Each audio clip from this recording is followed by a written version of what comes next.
দক্ষিণ আফ্ৰিকাৰ হাতত ভাৰতৰ শোচনীয় পৰাজয়।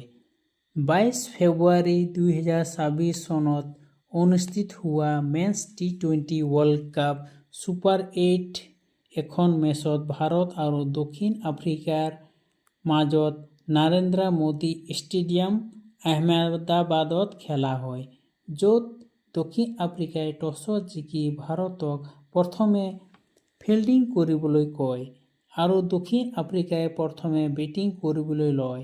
দক্ষিণ আফ্ৰিকাৰ আৰম্ভণি ইমান এটা ভাল নাছিল। ইডেন মাৰ্কাছা আৰু কুইণ্টেন ডিকক অতি সোনকালে আউট হৈ যায় আৰু ইহঁতে দুটাই ছিংগুল নম্বৰত আউট হৈ পেভিলিয়নলৈ যায়।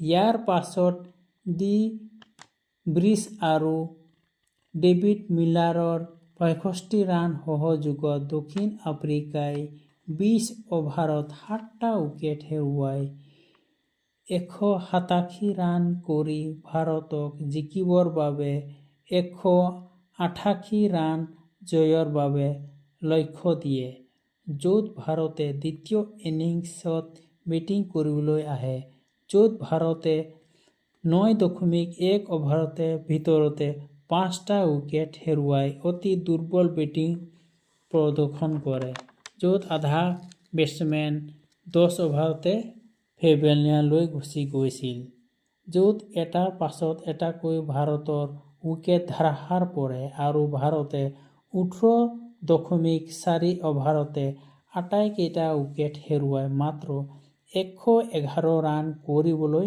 সক্ষম হয়, য'ত ভাৰতৰ হৈ শিৱম দুবে মাত্ৰ 42 ৰান সংগ্ৰহ কৰে, য'ত দক্ষিণ আফ্ৰিকাৰ মাৰ্ক ইয়নছনে 4টাকৈ উইকেট লয়, য'ত ভাৰতে দক্ষিণ আফ্ৰিকাৰ হাতত 76 ৰানত পৰাস্ত হয়।